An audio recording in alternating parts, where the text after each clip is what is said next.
చెమ్మగిల్లి కళ్ళల్లోన కన్నెలెంత కాలం, కష్టాల బటలోనే సాగదు పయనం. విడుదల సమీపించెను, నీకు వెలుగు ఉదయించును. విడుదల సమీపించెను, నీకు వెలుగు ఉదయించును. చెమ్మగిల్లి కళ్ళలోన కన్నెలెంత కాలం, కష్టాల బటలోనే సాగదు పయనం. నీవు మోసిన నిందకు ప్రతిగా పూదండ ప్రభువు ఇచ్చునులే. నీవు పొందిన వేదనలన్నీ త్వరలో తీరిపోవునులే. నీవు మోసిన నిందకు ప్రతిగా పూదండ ప్రభువు ఇచ్చునులే. నీవు పొందిన వేదనలన్నీ త్వరలో తీరిపోవునులే. నీ స్థితి చూచి నవ్విన వారే సిగ్గుపడే దినమొచ్చెనులే. నీ స్థితి చూచి నవ్విన వారే సిగ్గుపడే దినమొచ్చెనులే. విడుదల సమీపించెను, నీకు వెలుగు ఉదయించును. విడుదల సమీపించెను, నీకు వెలుగు ఉదయించును. చెమ్మగిల్లి కళ్ళల్లోన కన్నెలెంత కాలం, కష్టాల బటలోనే సాగదు పయనం. అనుభవించిన లేమి బాధలు ఇకపై నీకు ఉండవులే. అక్కరలో నా ఉన్న వారికి నీవే మేలు చేసేవులే. అనుభవించిన లేమి బాధలు ఇకపై నీకు ఉండవులే. అక్కరలో నా ఉన్న వారికి నీవే మేలు చేసేవులే. మొదట నీ స్థితి కొంచెమే ఉన్నా తుదకు వృద్ధిని పొందేవులే.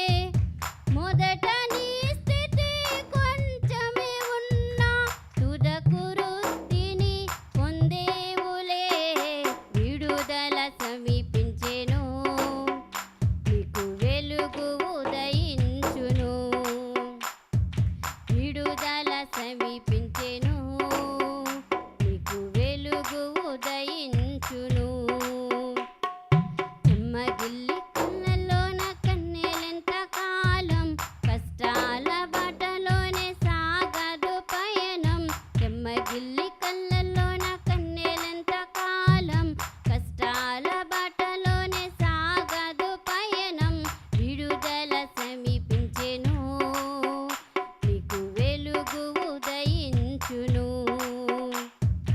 విడుదల సమీపించెను, నీకు వెలుగు ఉదయించును. హల్లెలూయా. పాడతారా?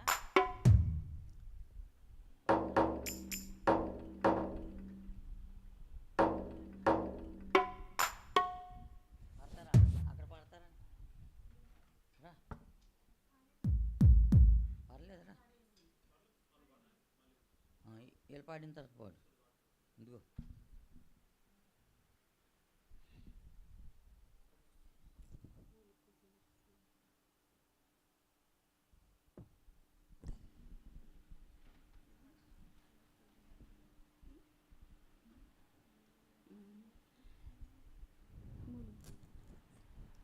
నా ప్రియ యేసయ్యా,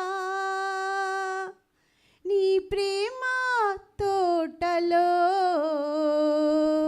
నివసించే పువ్వులా నన్ను ఉంచుము. నా ప్రియ యేసయ్యా,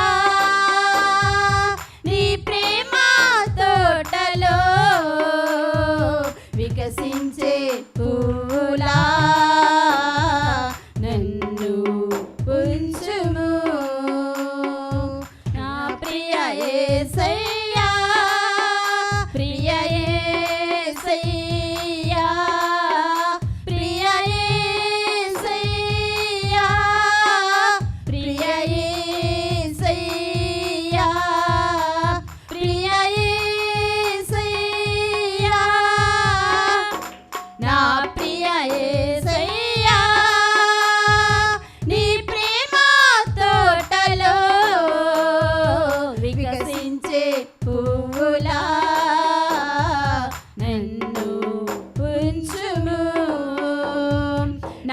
ప్రియ యేసయ్యా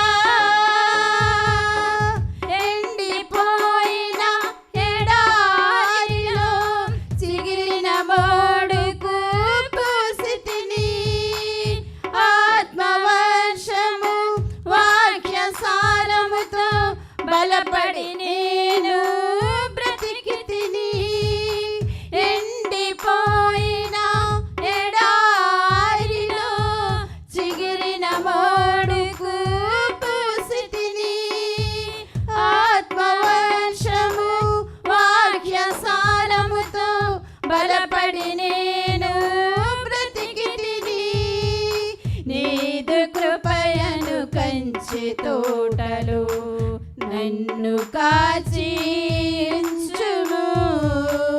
నీదు కృపయను కంచె తోటలో నన్ను కాచించుము ప్రియ యేసయ్యా ప్రియ యేసయ్యా ప్రియ యేసయ్యా ప్రియ యేసయ్యా నా ప్రియ యేసయ్యా నీ ప్రేమ తోటలో వికసించే పూలా నన్ను ఉంచుము నా ప్రియ యేసయ్యా కారు ఎండకు వడలిపోక పెనుగాలులకు రాలిపోక పరిశుద్ధతని సువాసనతో నీదు మహిమకై పరిమళించి కారు ఎండకు వడలిపోక పెనుగాలులకు రాలిపోక పరిశుద్ధతని సువాసనతో నీదు మహిమకై పరిమళించి నీదు చిత్తము ఉన్నంత వరకు నీదు కృపలో ఉంచుము నీదు చిత్తము ఉన్నంత వరకు నీదు కృపలో ఉంచుము ప్రియ యేసయ్యా ప్రియ యేసయ్యా ప్రియ యేసయ్యా ప్రియ యేసయ్యా నా ప్రియ యేసయ్యా నీ ప్రేమ తోటలో వికసించే పువ్వులా నన్ను ఉంచుము నా ప్రియ యేసయ్యా నీ ప్రేమ తోటలో వికసించే పువ్వులా నన్ను ఉంచుము ప్రియ యేసయ్యా ప్రియ యేసయ్యా ప్రియ యేసయ్యా ప్రియ యేసయ్యా నా ప్రియ యేసయ్యా నీ ప్రేమ తోటలో వికసించే పువ్వులా నన్ను ఉంచుము నా ప్రియ యేసయ్యా హల్లెలూయా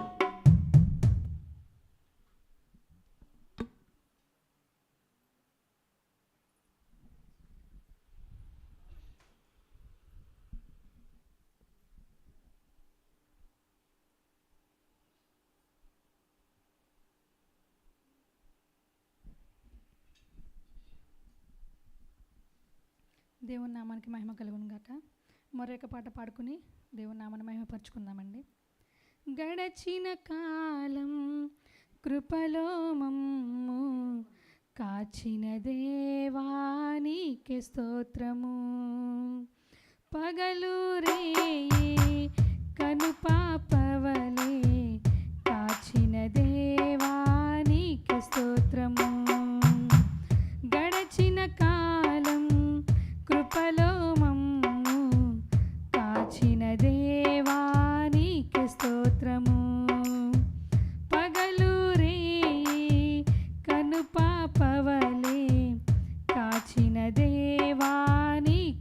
స్తోత్రము మము కాచిన దేవా నీకే స్తోత్రము కాపాడిన దేవా నీకే స్తోత్రము మము కాచిన దేవా నీకే స్తోత్రము కాపాడిన దేవా నీకే స్తోత్రము గడచిన కాలం కృపలో మమ్ము కాచిన దేవా నీకే స్తోత్రము పగలు రేయి కనుపాపవలే కాచిన దేవా నీకే స్తోత్రము కలత చెందిన కష్టకాలమున కన్నా తండ్రివై నన్ను ఆదరించిన కలుషము నాలో కానవచ్చిన కాదనక నన్ను కరుణించిన కలత చెందిన కష్టకాలమున కన్నా తండ్రివై నన్ను ఆదరించిన కలుషము నాలో కానవచ్చిన కాదనక నన్ను కరుణించిన దేవా నీకే స్తోత్రము కాపాడిన దేవా నీకే స్తోత్రము కరుణించిన దేవా నీకే స్తోత్రము కాపాడిన దేవా నీకే స్తోత్రము గడచిన కాలం కృపలో మమ్ము కాచిన దేవా నీకే స్తోత్రము పగలు రేయి కనుపాపవలే కాచిన దేవా నీకే స్తోత్రము లోపములెన్నో దాగి ఉన్నను దాతృత్వములో నన్ను నడిపించిన అవిధేయతలే ఆవరించిన దీవెనలెన్నో దయచేసిన లోపములెన్నో దాగి ఉన్నను దాతృత్వములో నన్ను నడిపించిన అవిధేయతలే ఆవరించిన దీవెనలెన్నో దయచేసిన దీవించిన దేవా నీకే స్తోత్రము దయ చూపిన దేవా నీకే స్తోత్రము దీవించిన దేవా నీకే స్తోత్రము దయ చూపిన దేవా నీకే స్తోత్రము గడచిన కాలం కృపలో మమ్ము కాచిన దేవా నీకే స్తోత్రము పగలు రేయి కనుపాపవలే కాచిన దేవా నీకే స్తోత్రము మము కాచిన దేవా నీకే స్తోత్రము కాపాడిన దేవా నీకే స్తోత్రము మము కాచిన దేవా నీకే స్తోత్రము కాపాడిన దేవా నీకే స్తోత్రము హల్లెలూయా ప్రభునందు ప్రియ సీయోను ప్రధాన మందిర విశ్వాసులారా మరింతవరకు మొదటగా ఉషా పాడిన పాటను బట్టి అలాగే లక్ష్మి సునీత పాడిన పాటను బట్టి అలాగే మరి అరుణ అరుణ పాడిన పాటను బట్టి వీరందరూ కూడా దేవుని పేరిట వందనాలు తెలియజేస్తున్నాను.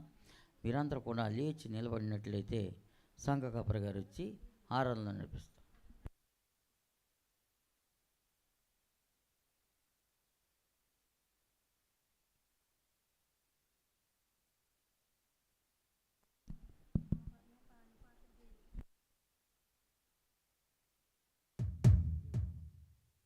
దేవుని నామానికి మహిమ కలుగును గాక.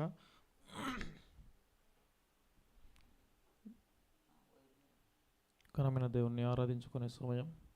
దేవుని వైపు చూస్తూ ఆత్మతో సత్యముతో ఆయన్ని ఆరాధించడానికి, ఆయన్ని మాత్రమే పూజించడానికి సిద్ధపడదాం.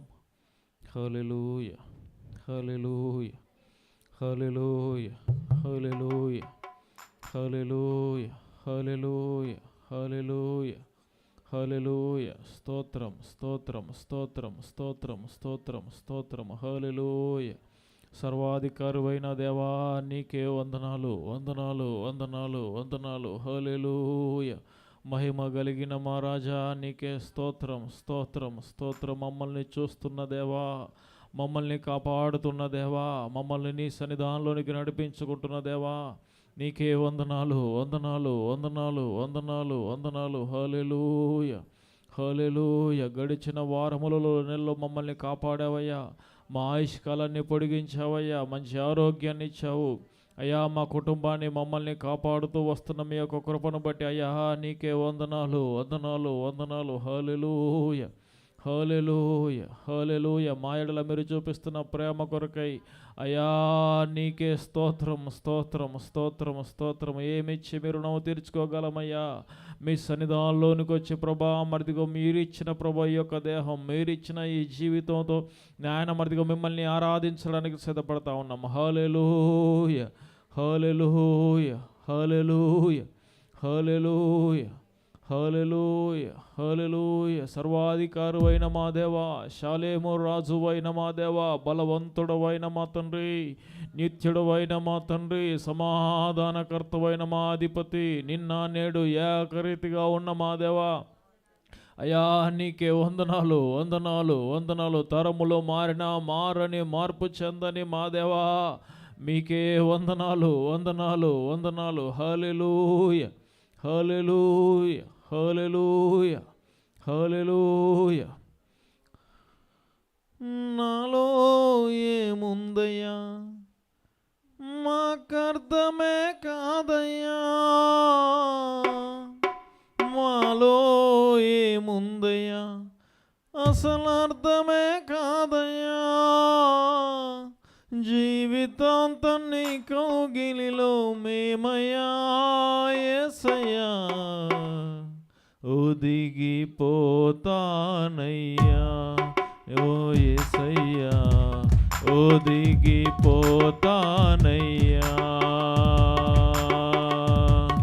ఒదిగిపోతానయ్యా నీ కౌగిలిలో ఒదిగిపోతానయ్యా.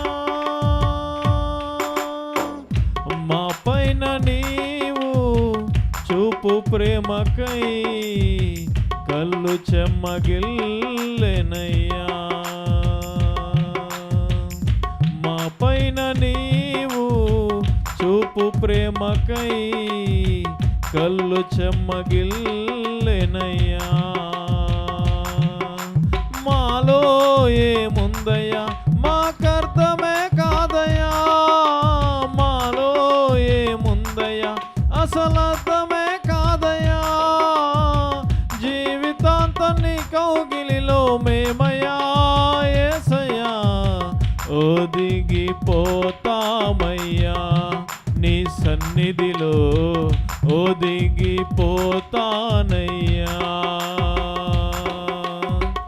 ఒదిగిపోతానయ్యా నీ సన్నిధిలో ఒదిగిపోతానయ్యా. అందమైన బాల్యమంతా అరణ్యాల పాలైన దావీదు నీ దయతో రాజాయగా, అందమైన బాల్యమంతా అరణ్యాల పాలైన దావీదు నీ దయతో రాజాయగా, నీకే తండ్రిగా మార్చిన స్తుతించిన రుణమే తీరునా. నీకే తండ్రిగా మార్చిన స్తుతించిన ఆ రుణమే తీరునా. ఒదిగిపోతానయ్యా నీ సన్నిధిలో ఒదిగిపోతానయ్యా, ఒదిగిపోతానయ్యా నీ సన్నిధిలో ఒదిగిపోతానయ్యా.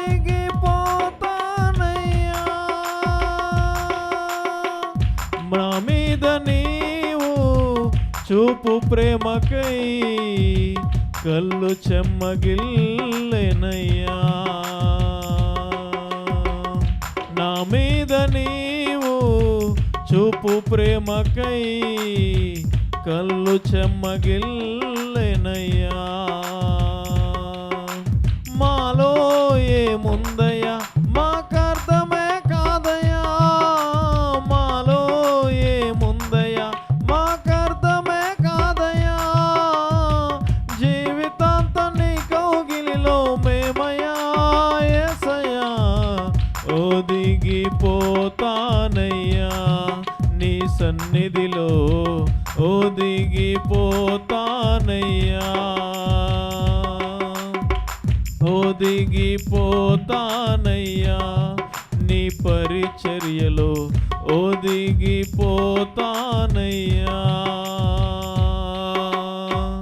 ఒదిగిపోతానయ్యా నీ కౌగిలిలో ఒదిగిపోతానయ్యా. ఒదిగిపోతానయ్యా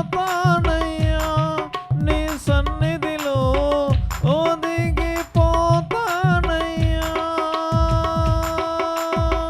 ఒదిగిపోతానయ్యా నీ సన్నిధిలో ఒదిగిపోతానయ్యా.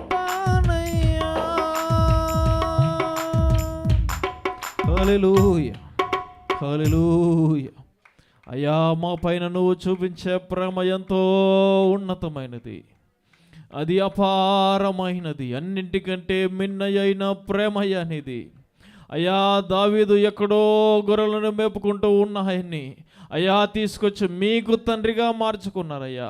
ఇదిగో అరుణం ఏమిస్తే తీరుతుందయ్యా, ఏమిచ్చి అరుణం తీర్చుకోగలుగుతాం అయ్యా. మేము ఎక్కడో పెంట కుప్పల పైన ఉండే మా బ్రతుకు, ఎక్కడో ఊరికి బయట ఉండే మా బ్రతుకును తీసుకొచ్చి ప్రభు మీ సన్నిధానంలో నిలబెట్టుకున్నారు, మీకు రాజ్య వారసులుగా చేసుకున్నారు. మీ యొక్క పరిశుద్ధ స్థలములో నిలబడే అర్హత మాకు లేకపోయినా అయ్యా మీ యొక్క పరిశుద్ధ సన్నిధానంలోకి మమ్మల్ని తోడుకొని వచ్చి పరిశుద్ధ జనాంగముగా మలుచుకున్నారు. అయ్యా ఏమిస్తే అరుణం తీరుతుంది అయ్యా, ఏమిచ్చి అరుణం తీర్చుకోగలమయ్యా. ఇదిగో ఎంత ఉన్నతమైన బ్రతుకులు మాకు ఇచ్చారు అయ్యా, మీకే వందనాలు. అయ్యో అయ్యో నాయనా మీకే వందనాలు వందనాలు వందనాలు. హల్లెలూయా హల్లెలూయా.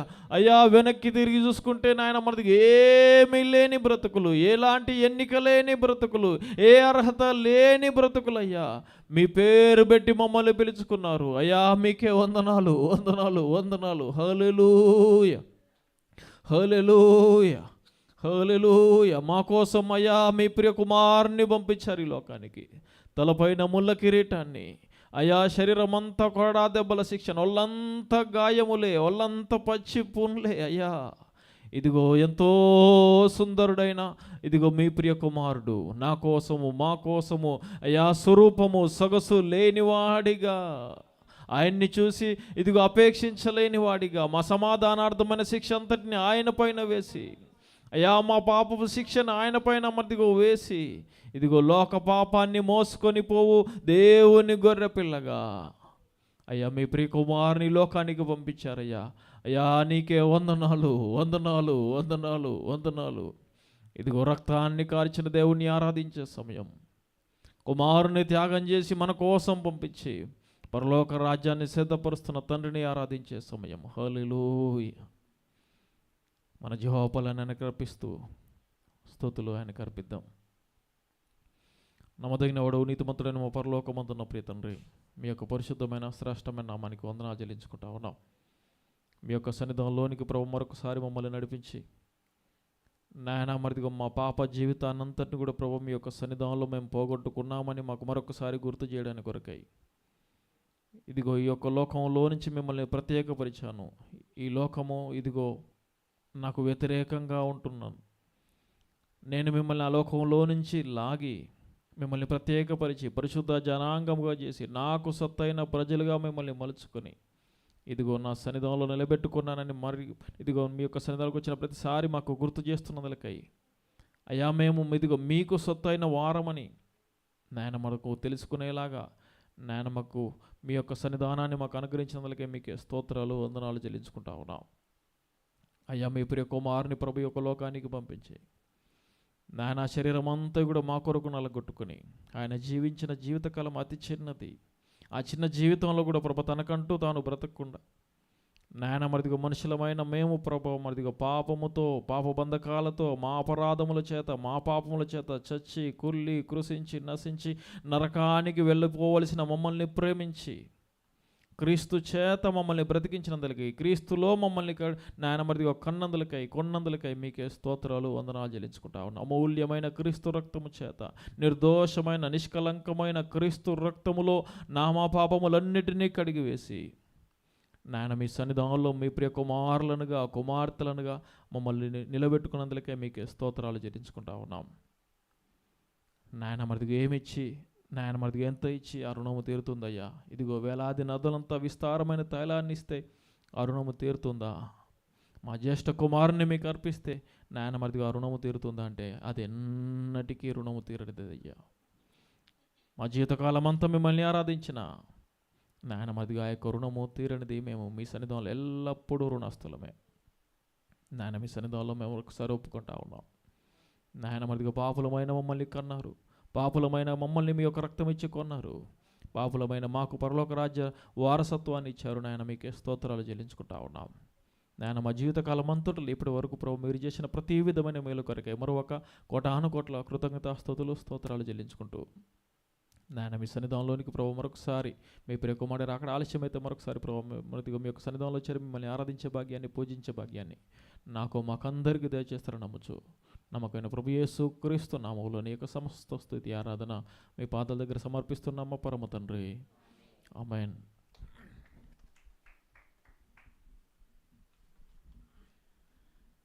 ప్రభునందు ప్రియ సీయోను ప్రార్థనా మందిర విశ్వాసులారా, మరింతవరకు ఆరాధన నడిపించిన సేవకులకి దేవుని పేరట వందనాలు తెలియజేస్తున్నాను. అలాగే మన మధ్య ఉన్నటువంటి ఆంధ్రేయ గారు వచ్చి వాక్య ప్రదర్శన చేయవలసిందిగా ఆహ్వానిస్తున్నాను.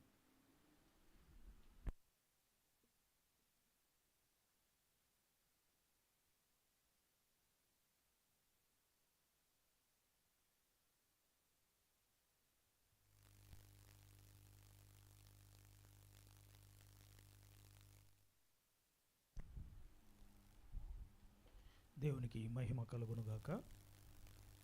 మరి సమయంలో చేరవచ్చిన సహోదరులందరికీ ప్రభు అయిన యేసుక్రీస్తు నామములో వందనములు శుభములు తెలియజేస్తూ ఉన్నాను.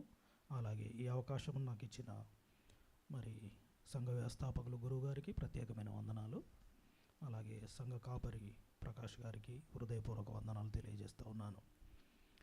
మరి నూతనంగా వచ్చిన సంఘంలో చేర్చబడ్డ వారికి ప్రత్యేక వందనాలండి. మరి సమయంలో మనం దేవుని వాక్యాన్ని ధ్యానం చేద్దాం. రోమీలకు రాసిన పత్రిక 5వ అధ్యాయం,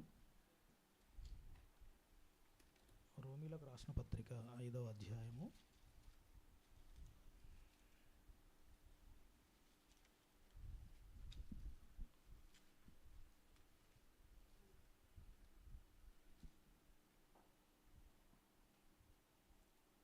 19వ వచనాన్ని చదువుకుందాం. ఏలయనగా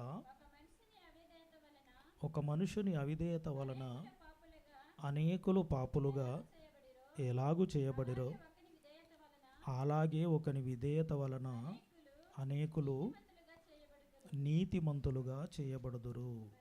ప్రార్థన చేసుకుందాం.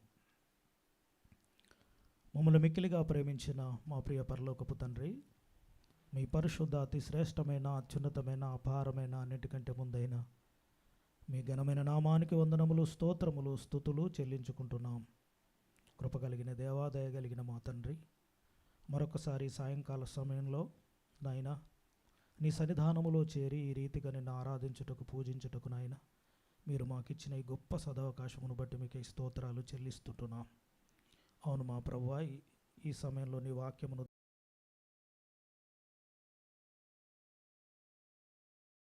మీరు మాతో మాట్లాడండి. నీ వాక్యములో జీవముందయ్యా. నీ వాక్యం ద్వారా మేము వ్యక్తిగత ఆత్మీయ జీవితంలో అభివృద్ధి పొందినట్లు, విశ్వాసములో బలపడునట్లు, సహవాసంలో నడుచున్నట్లు నీ వాక్యం మాతో మాట్లాడమని మీ సన్నిధిలో వేడుకుంటున్నాం. నిలుచున్న నేను నిష్ప్రయోజకుని ఎందుకు పనికిరాని వాడిని గడ్డిపరకను. నన్ను మరుగుపరిచి నా నోట మీరే ఉండి మీరే మాట్లాడి మహిమాఘనత ప్రభావాలు పొందుమని మన ప్రభువును రక్షకుడు యేసు ప్రభుల వారి అతి శ్రేష్టమైన నామంలో ఈ ప్రార్థన అడుగుతున్నాము తండ్రి, ఆమేన్. ప్రియమైన దేవుని వారలారా, రోమీలకు రాసిన పత్రిక అపోస్తులుడైన పౌలు గారు రాస్తూ 19వ వచనంలో ఆయన చెప్పిన ఒక అద్భుతమైన మాట, ఏలయనగా ఒక మనుషుని అవిధేయత వలన అనేకులు పాపులుగా ఎలాగు చేయబడిరో, అలాగే ఒకని విధేయత వలన అనేకులు నీతిమంతులుగా చేయబడుదురు. ఒకని అవిధేయత వలన ఆ ఒకడెవరు? ఆదాము. ఆదాము చేసిన ఆజ్ఞాతి క్రమం, దేవుడు ఆదామును చేసి ఆదాముకు ఈ సృష్టి అంతటి మీద ఆయనకు అధికారాన్ని ఇచ్చి ఆయన చిత్తానుసారంగా బ్రతకమన్నాడు. మనం నిన్నటి దినాన కీర్తన 7వ అధ్యాయంలో, నీవు మనుషుని జ్ఞాపకం చేసుకున్నటకు వాడు ఏ పాటివాడు, వానికి సృష్టి అంతటి మీద ఏం చేశావట, నువ్వు అధికారాన్ని ఇచ్చావు, వాని పాదముల కింద నీవు చేసిన సృష్టిని ఉంచావు. అంత గొప్ప ఆధిక్యతను ఆదాము, మొదటి మనిషి అయిన ఆదాముకు ఇస్తే అతను ఏమైపోయాడు? అవిధేయతలో పడ్డాడు. ఎందులో పడ్డాడండి? అవిధేయతలో పడ్డాడు. అలాగా ఆదాము మనందరికీ తండ్రి కదండి, శరీరానుసారంగా మనందరికీ జన్మనిచ్చిన ఆయన ద్వారా, ఆదాము ద్వారా, ఒకని వలన ఈ లోకంలో అందరం ఆయన సంతానమే. కాబట్టి ఆదామును చూసిన మనమందరము కూడా ఆదాములాగానే బ్రతికి ఆజ్ఞాతి క్రమము చేసి ఆయనలో అందరూ ఏమైపోతూ ఉన్నారు కదా, అవిధేయులు అయిపోతూ ఉన్నారు. దేవునికి అవిధేయులు అయిపోయారు. ఒక్కడునూ లేడు నీతిమంతుడు, మరి ఒక్కడునూ లేడు అంటాడు రోమీలకు రాసిన పత్రిక 3వ అధ్యాయంలో. ప్రియమైన వారలారా, ఇది చూసిన పరలోకపు తండ్రి ఒకని ద్వారా అందరూ అవిధేయులుగా ఎలాగైతే చేయబడ్డారో, ఆ ఒకని ద్వారానే విధేయులుగా కావాలని, ఆ ఒకనిలోనే కదా అందరినీ నీతిమంతులుగా తీర్చాలని దేవుడు ఆదిలో సంకల్పం చేసి తన సంకల్పానుసారంగా తన కుమారుణ్ణి ఈ లోకానికి పంపించాడు. ఈ లోకానికి పంపించి ఆయన ద్వారా మనందరినీ నీతిమంతులుగా తీర్చాడు అంటున్నాడు. ఒకని ద్వారా మనం అందరం అవిధేయులం అయిపోయాం గనుక ఆదామును చూసి, ఆదాము చేసినట్టుగానే అందరూ పాపము చేసి దేవుడు అనుగ్రహించు మహిమను పొందలేకపోవచ్చున్నాము అని మనం చదువుకుంటాం. గనుక ప్రియమైన వాళ్ళారా, ఈరోజు కూడా చాలామంది మనం ఎవరినైనా చూసి వారిలాగానే ఉండాలి, వారిలాగానే బ్రతకాలి అని మనం అనుకుంటాం. సెలబ్రిటీస్ని చూసి కదా, సినిమా ప్రభావం లోకం మీద బాగుంటుంది. హీరోయిన్లను చూసి కానీ, హీరోలను చూసి కానీ, నేను చిరంజీవిని కావాలి, నేను పవన్ కళ్యాణ్ కావాలి అని అనుకుంటాం. కన్న తల్లిదండ్రులను విడిచిపెట్టేసి ఎవరికి ఫ్యాన్ అయిపోతాం మనం? ఎవరికి ఫ్యాన్ అయిపోతాం? కోసేసుకుంటారు. వారిలాగా ఉండాలని, వారిలాగా పాడాలని, వారిలాగా అనుకరించాలని, వారిలాగా మాట్లాడాలని కదా. అప్పుడప్పుడు అలా మాట్లాడుతూ సంతోషపడిపోతూ ఉంటాం. అలా ఎలాగైతే మనుషుల్ని ఎలాగైతే మరి అనుకరిస్తున్నారో, పరలోకమందున్న దేవుడు తన కుమారుణ్ణి మనకు మాదిరిగా ఉంచడానికి ఈ లోకానికి పంపించాడు. పరలోకంలో ఉన్న ఆయన, దేవుని సన్నిధానంలో ఉన్న ఆయన పాప శరీర ఆకారాన్ని ధరించుకొని ఈ లోకానికి వచ్చాడు. ప్రియులారా, ఎవరిని? మనల్ని నీతిమంతులుగా మార్చడానికి, మనల్ని పరిశుద్ధులుగా తీర్చడానికి, మనల్ని దేవుని కుమారులుగా తీర్చడానికి ఆయన కుమారుడుగా ఈ లోకంలో ఉద్భవించాడు. ఆ విషయాన్ని ఉటంకిస్తూ మరి పౌలు గారు చెబుతా ఉన్నారు. ప్రియమైన వారలారా, అందుకే మరి ఈరోజు పౌలు గారు ఆయన ధర్మశాస్త్ర ప్రకారంగా ఉన్నప్పుడు మరి మనుషులు చెప్పిన మాటల్ని ఆయన విని కత్తి పట్టుకొని ఒక గుర్రాన్ని ఎక్కి బయలుదేరి క్రీస్తు వైపున ఉన్నవారిని అందరినీ ఏం చేశాడు? చంపుకుంటూ వస్తూ ఉన్నాడు. ఇదే నీతి అనుకున్నాడు. ఇదే నేను దేవునికి సేవ చేస్తున్నా, ఇదే నిజమైంది అనుకున్నాడు. మనుషులు చెప్పిన మాటలను విని అనేకుల్ని చంపి దేవునికి సేవ చేస్తున్నాను అని అనుకున్నాడు. అలాగున్న పౌలు గారు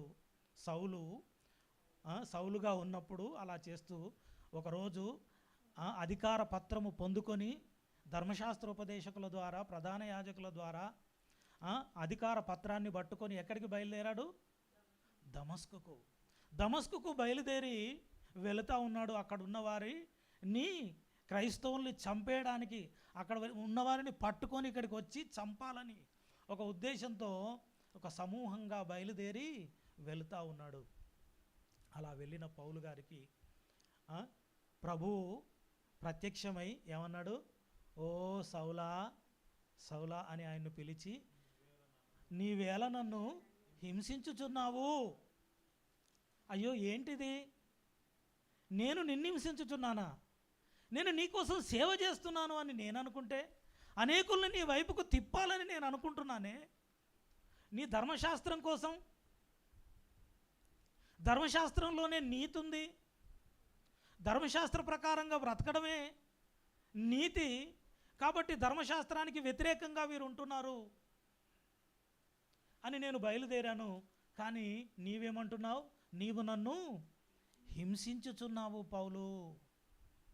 సౌలు, నీవు నన్ను హింసించుచున్నావు అనగానే ఆయన హృదయం మారిపోయింది. నేను నిన్ను హింసించడం ఏంటి? ప్రియమైన వారలారా, అందుకోసమే ఆయన ఏమన్నాడో తెలుసా? ఫిలిప్పీలకు రాసిన పత్రిక 3వ అధ్యాయంలో మూడో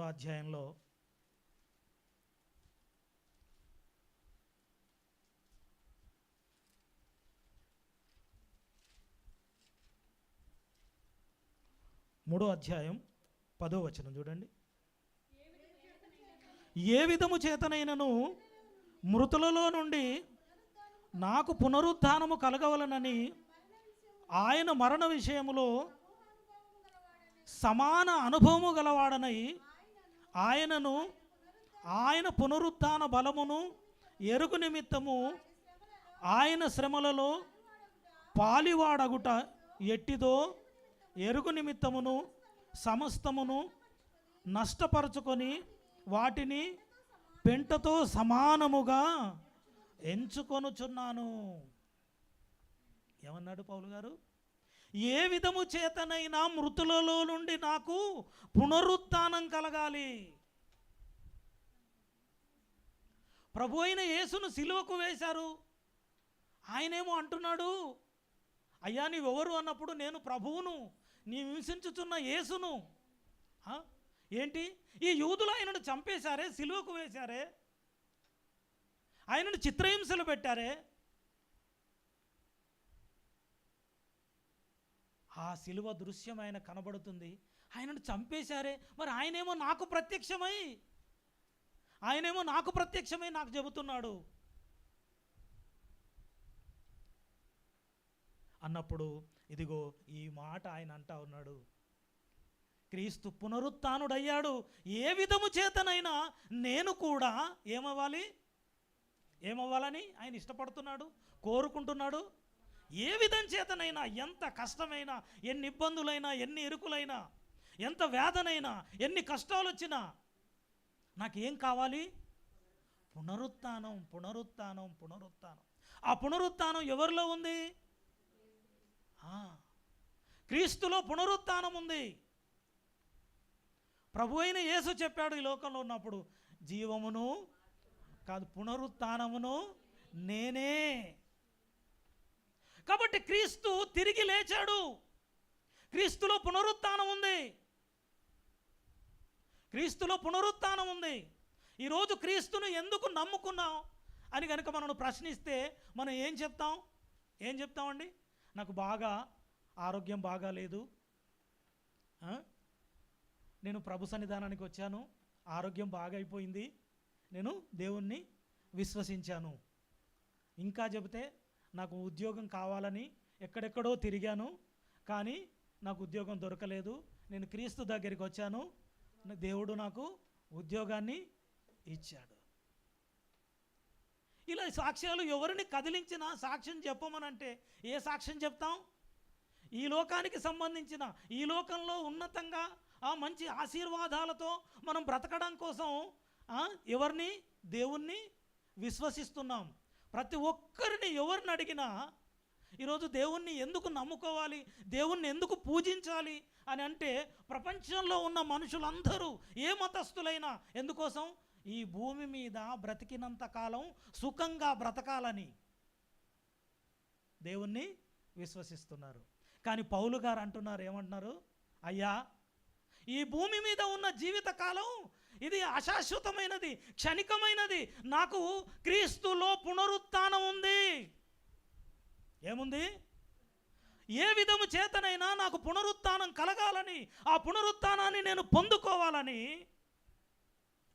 ఆయన ఏ విషయములో ఆయన సమాన అనుభవం గలవాడై ఉన్నాడు అని ఎంచుకుంటున్నాడట. చదవండి. కలగవలనని ఆయన మరణ విషయములో సమాన అనుభవము గలవాడనై ఆయన పునరుత్థాన బలమును ఎరుగు నిమిత్తము ఆయన శ్రమలలో పాలివాడనవుతున్నాను. ఏ అనుభవం? మరణ విషయంలో. ఏంటండి? క్రీస్తు శిలువ మరణ విషయంలో అట్టి అనుభవం మనకు కావాలని ఎవరైనా కోరుకుంటారా? శ్రమలు కావాలని ఎవరైనా కోరుకుంటారా? చెప్పండి. శ్రమ అంటే అందరికీ భయమే. కానీ పౌలు ఏమంటున్నాడో తెలుసా? ఆయన శ్రమలలో ఏమన్నాడు? ఆయన శ్రమలలో పాలివాడనగుట ఎట్టిదో ఎరుగు నిమిత్తము సమస్తాన్ని నష్టపరుచుకొని వాటిని పెంటతో. క్రీస్తులో శ్రమపడడం, ఈ లోకంలో ఉన్న వాటినన్నింటినీ ఏమంటున్నాడు? తనకున్న ఆధిక్యత, ఇంతకాలం ఆయనను శాస్త్రులు, ధర్మశాస్త్రోపదేశకులు, పెద్దలు, ప్రధాన యాజకులు ఏమన్నారు? నువ్వు బెటర్, ఆయనకు ఉన్నతమైన స్థానం ఉంది కదా. ఆయన చెబుతాడు, ఇదే ఫిలిప్పీలకు రాసిన పత్రికలో అనుకుంటా 3వ అధ్యాయంలో, నేను హెబ్రీయుడను. నేను ఎవరు అనుకుంటున్నాను? నేను రోమ పౌరసత్వాన్ని కలిగి ఉన్నాను. నేను ఎంత ఉన్నతుడనో, ఇవన్నీ ఉన్నా నన్ను పునరుత్థానం నాకు ఇవ్వలేవు కదా. 3వ అధ్యాయం 4వ వచనంలో చూడండి. కావాలనా శరీరమును ఆస్పదము చేసుకునవచ్చును, నేను మరి ఎక్కువగా చేసుకునవచ్చును.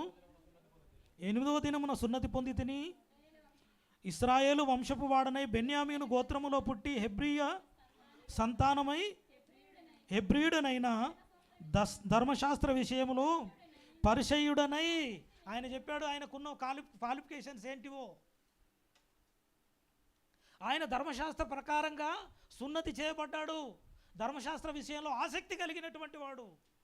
ఆయన పరిచయుడు, ఆయన హెబ్రీయుడు. ఇవన్నీ ఆయనను పునరుత్థానం ఆయనకు ఇవ్వలేవు. అందుకే అంటున్నాడు, ఇవేవి నాకు ఉన్నతమైనవి కావు. ఇవి అన్నీ ఏంటి అట? పెంటతో సమానం. నేను క్రీస్తు శ్రమలలో పాలివాడను కావాలి అని ఆయన కోరుకుంటున్నాడు ప్రియులారా. ఈరోజు అందుకే ఆయన ఏమన్నాడో తెలుసా? ఆయన ఏమన్నాడు? కొరింథీయులకు రాసిన పత్రిక 11వ అధ్యాయం 1వ వచనంలో ఏమంటాడు? నేను క్రీస్తును పోలి నడుచుకున్న ప్రకారం మీరును నన్ను పోలి నడుచుకొనుడి. ఈ మాట మనం చెప్పగలమా? ఎవరిని పోలాలి, ఎవరిని పోలి నడుచుకోవాలి అనుకుంటున్నాడు ఆయన? క్రీస్తును పోలి అని అంటే క్రీస్తులాగా డ్రెస్ వేసుకోవడం అలాగా, క్రీస్తు ఎలాగైతే నిలువుటంగి ధరించాడో అలాగా, క్రీస్తు ఎలాగైతే సూచక్రియలు చేశాడో అలాగా, క్రీస్తు ఎలాగైతే అద్భుత కార్యాలు చేశాడో అలాగా ఉండాలని ఆయన కోరుకుంటున్నాడా? ఈనాటి సేవకులైతే ఎలా ఎలా చెప్పండి, స్టేజ్ మీదకి వస్తే ఎలా? వారి డ్రెస్సు, వారి షూటు, వారి బూటు. అయ్యో, నేను వారందరిని విమర్శించటం లేదు ప్రియులారా. క్రీస్తు యేసు మరణ అనుభవాన్ని కలిగి ఉన్నారా? క్రీస్తు యేసు శ్రమలలో పాలివారం అవుతున్నామా? సువార్త ప్రకటించే విషయంలో, ఆయన సువార్త ప్రకటించే విషయంలో, ఆయన సువార్తను కొనసాగించే విషయంలో, అనేకులకు తీసుకుపోయే విషయంలో, అనేకులకు అందించే విషయంలో ఎలాగుంటున్నాం మనం? విశ్వాసులమైన మనము కూడా దేన్ని కోరుకుంటున్నాం? ఆయన మరణ అనుభవం కావాలని ఆలోచిస్తున్నావా? ఆయన మరణ అనుభవంలో నువ్వు పాలు పొందితేనే ఏముంది? పునరుత్థానం ఉంది. ఆయన మరణం ద్వారా మనకు పునరుత్థానం వచ్చింది.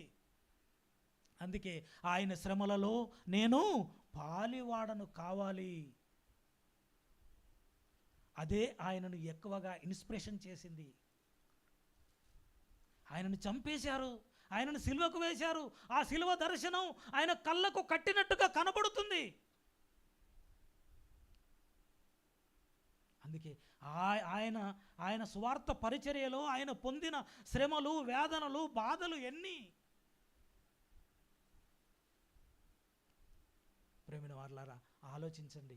ఈరోజు క్రైస్తవులమైన పేరు పెట్టుకుంటున్న మనం, క్రీస్తును విశ్వసించిన మనం, క్రీస్తును కలిగి ఉన్న మనం, క్రీస్తును వెంబడిస్తున్నామని చెప్పుకుంటున్న మనం క్రీస్తు శ్రమలలో పాలివారంగా ఉంటున్నామా? అలాంటి అనుభవాన్ని మనం కలిగి ఉన్నామా? అప్పుడే మనం క్రీస్తును పోలి నడుచుకున్నవారం. క్రీస్తులాగా అద్భుతాలు కాదు చేయటం, ఆయన ఉన్నతమైన స్థితిని కాదు కోరుకోవటం. పౌలు గారు ఏమంటున్నాడు? తనకున్నతమైన స్థితినంతా ఏంటి? పెంటతో సమానంగా ఎంచుకొని ఆయన యొక్క మరణానుభవంలో, ఆయన శ్రమలలో పాలివారు కావాలనుకున్నాడు. ఏంటి క్రీస్తు పడ్డ శ్రమలు? మత్తయి సువార్త 27 చూడండి.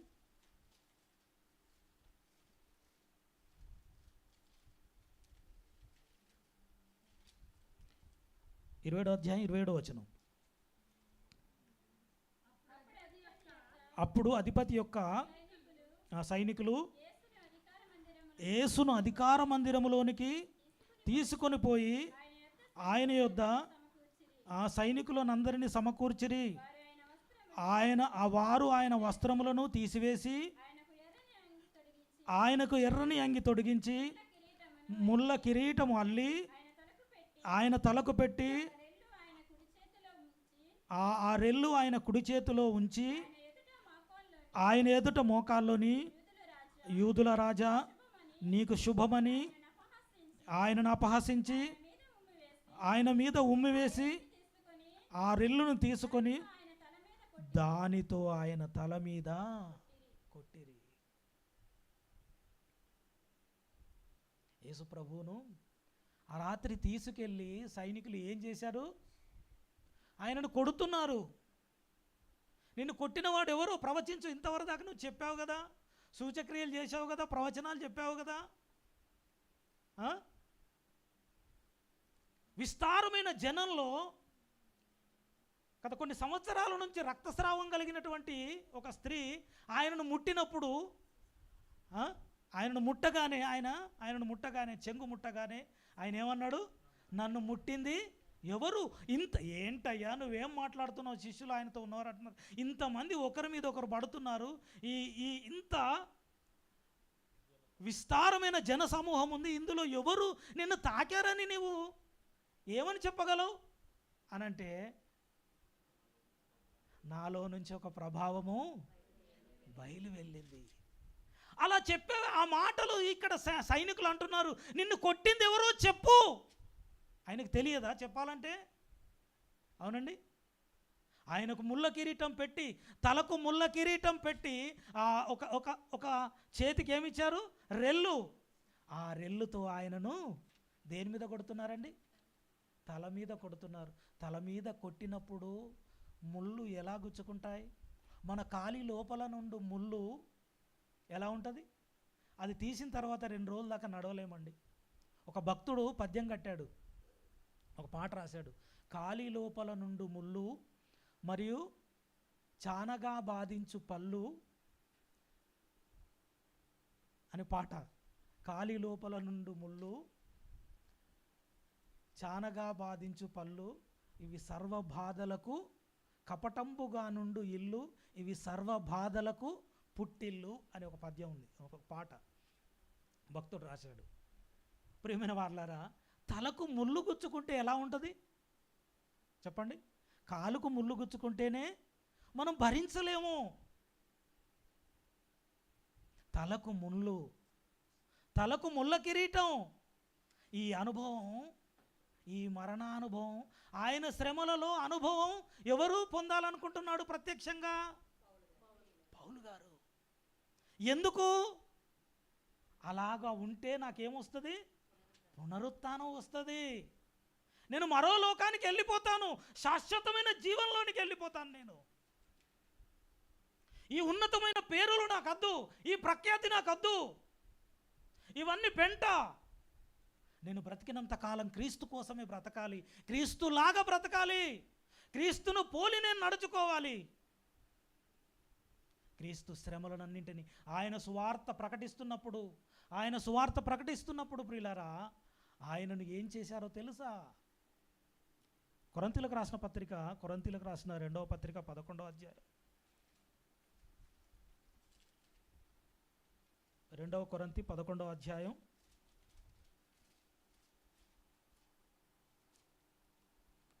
22, 23, 24 వచనాలలో, నేను హెబ్రీయుడనై ఇశ్రాయేలీల చదవండి. వారు క్రీస్తు పరిచారకుల వెర్రివాని వలె మాట్లాడుచున్నను, మరి ఎక్కువగా క్రీస్తు పరిచారకును విశేషముగా ప్రయాసపడి తిని, మరి అనేక పర్యాయములు చెరసాలలో ఉంటిని, అపరిమితముగా దెబ్బలు తింటిని, అనేక మారులు ప్రాణాపాయములో యూదుల చేత 5 మారులు, ఒక్కటి తక్కువ 40 కొరడా దెబ్బలు తింటిని, 3 బెత్తముతో కొట్టబడి తిని, ఒకసారి రాళ్లతో కొట్టబడి తిని, 3 ఓడ పగిలి శ్రమ పడితే. ఆయన శ్రమలను గురించి చెబుతున్నాడు చూసారా? యూదులు ఎన్నిసార్లు ఆయనను కొట్టారట? 5 సార్లు. పలుమార్లు బెత్తములతో కొట్టబడ్డాడు, అపరితమైన దెబ్బలు తిన్నాడు ఆయన. ఎవరి కోసం? క్రీస్తు సువార్త కోసం. ఆ సువార్త ప్రకటిస్తే మనకు పునరుత్థానం ఉందని, క్రీస్తు శిలువ వార్తను ప్రకటించడానికి. అందుకే పౌలు రాసిన పత్రికలలో ఆయన అంటాడు, నీ సువార్త మేము ప్రకటిస్తున్నది సిలువ వేయబడిన క్రీస్తునే ప్రకటిస్తున్నాం, అదిగాక మేము దేనిని ఎరగము. కొరింథీయులకు రాసిన పత్రిక మొదటి అధ్యాయంలో ఏమంటాడు? సిలువను గూర్చిన వార్త నశించుచున్న వారికైతే వెర్రితనం, రక్షింపబడుచున్న మాకైతే దేవుని శక్తి. సిలువలో ఏముంది? దేవుని యొక్క శక్తి ఉంది. ఆ సిలువ సువార్తను ప్రకటించడానికి ఆయన పడ్డ శ్రమలు అన్నీ కాదు ప్రియులారా. ఎన్నోసార్లు మరణాపాయంలో నుంచి తప్పించాడు. చూస్తారా ఒకసారి? అపోస్తుల కార్యములు 14వ అధ్యాయం, అపోస్తుల కార్యములు 14వ అధ్యాయం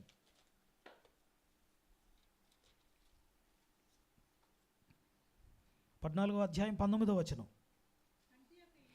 అంతియొకయ నుండి ఇకోనియా నుండి యూదులు వచ్చి జనసమూహములను తమ పక్షముగా చేసుకొని పౌలు మీద రాళ్ళు రువ్వి అతని చనిపోయినని అనుకొని పట్టణము వెలుపలికి అతని ఈడ్చిరి.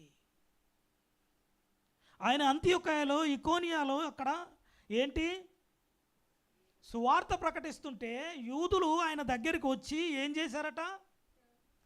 రాళ్ళతో కొట్టారు, కొట్టి చంపారు కదా, చచ్చిపోయాడు అనుకున్నారు. అనుకొని ఆయనని ఏం చేశారు? ఈడ్చుకపోయారు. ఎలా తీసుకెళ్లారండి? ఎవరిని ఈడ్చుకపోతారు? చనిపోయిన వాళ్ళు ఈడ్చుకపోతారా? కాదండి, కుక్కని, చనిపోయిన కుక్కని ఈడ్చుకపోతారు. ఆయన ఈడ్చుకపోతుంటే ఆయన శరీరం ఎలా ఉంది? ఎవరి కోసం? క్రీస్తు కోసం. క్రీస్తు కోసం. మనకు ఏమాత్రం కొంత మాత్రం శ్రమలు రాగానే విడిచిపెడదామా అనుకుంటాం కదా. ఆయనను కొట్టి, ఆయనను రాళ్లతో రువ్వి దెబ్బలు కొట్టి ఏం చేశారు? చనిపోయాడని చెప్పి ఆయనను ఈడ్చారు, ఈడ్చుకెళ్ళారు. అయితే చదవండి.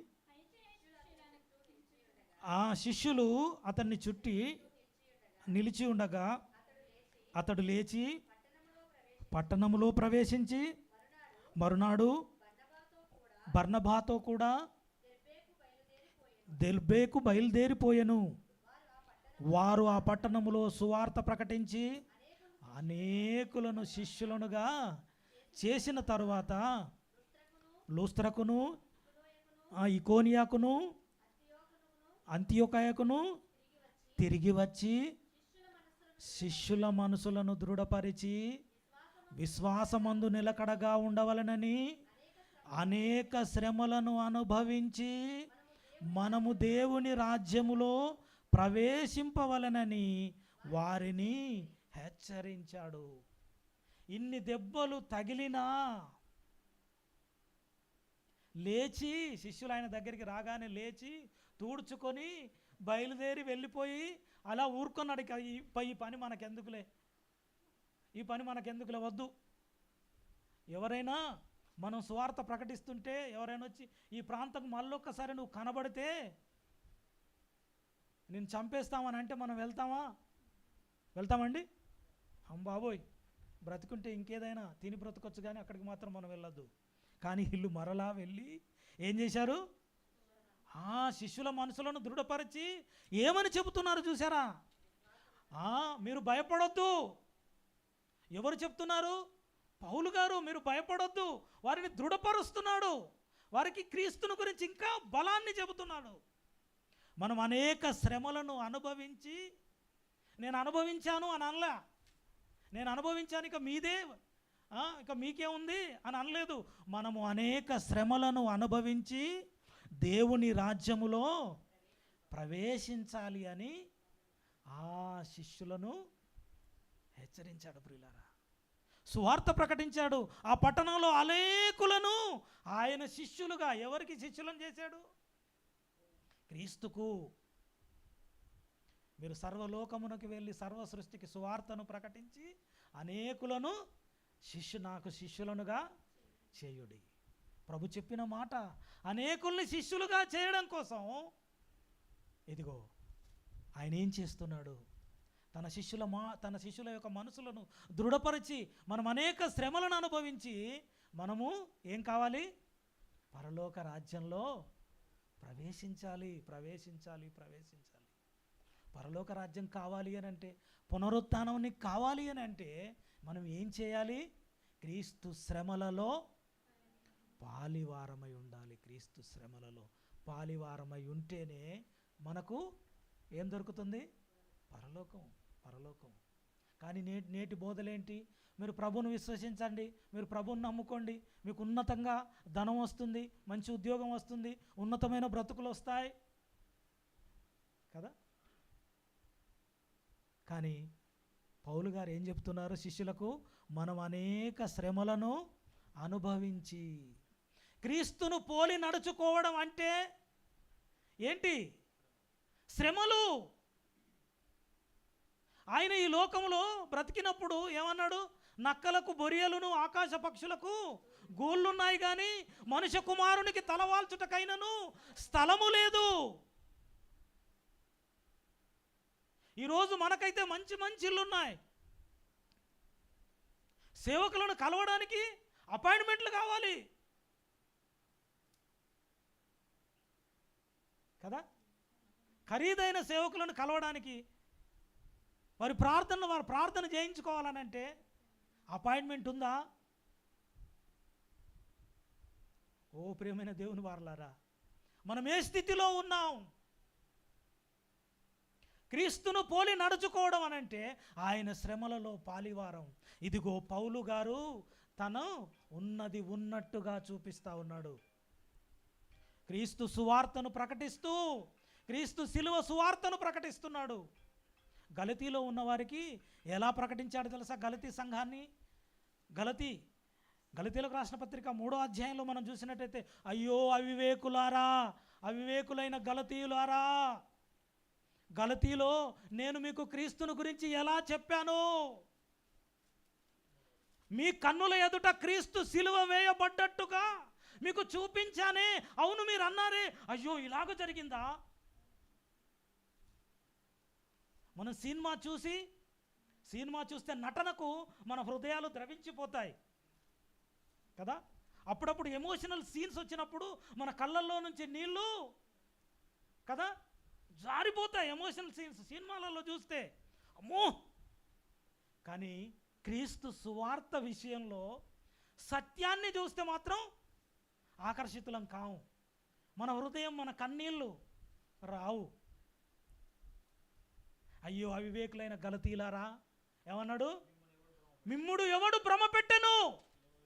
సిలువ వేయబడిన వాడైనట్టుగా యేసుక్రీస్తును మీ కన్నుల ఎదుట ప్రదర్శించాను. ఎలా ప్రదర్శించాడట? వాక్చాతుర్యంతో కాదు, మీ కన్నుల ముందట క్రీస్తు శిలువ దృశ్యాన్ని మీకు చూపించాను కదా. మీరు ఇంత త్వరగా మీరు మారిపోయారే. మిమ్మల్ని ఎవడు భ్రమ పెట్టాడు? ప్రేమైన వారలారా, ఆయన శిలువలో విలువ ఉంది. ఈరోజు క్రైస్తవ్యానికి ఆయన శిలువ ఎలాగ తయారైందని అంటే, ఎలా తయారైందండి? ఒక గుర్తుగా. శిలువను మనం ఏం చేస్తూ ఉన్నాం? శిలువను గురించిన వార్తను ప్రకటించమంటే శిలువ ఏంటి? మన కీ చైన్లకు వేలాడుతుంది. మన మెడలో తప్పని అంట్లే కీ చైన్లకు ఉంటుంది, అవునా కాదా? కానీ శిలువ ఎంత విలువైనదో, క్రీస్తు శిలువలో ఎంత విలువ ఉందో నశించే వారికైతే అది విలువ లేదు. కానీ రక్షణ పొందుతున్న మనకైతే దేవుని శక్తి, అందులో పునరుత్థానం ఉంది, అందులో జీవం ఉంది, అందులో పరలోకం ఉంది. ఇట్టి శ్రమలను అనుభవించి మనము ఎక్కడికి వెళ్ళాలి? దేవుని రాజ్యంలో ప్రవేశించాలి. ఇది క్రీస్తును పోలి నడుచుకోవడం అంటే. ఆయన అంటున్నాడు, నేను క్రీస్తును పోలి నడుచుకున్నాను. ప్రేమైన వారలారా, ఈరోజు మనం ఎలా నడుచుకుంటా ఉన్నాం? దేన్ని మనం కోరుకుంటున్నాం? క్రీస్తును పోలి నడుచుకుందామా? ఆయన శ్రమలలో పాలివారం కావాలి. దేవుడి వాక్యమును మన ఆత్మల మేలు నిమిత్తమై దీవించునుగాక.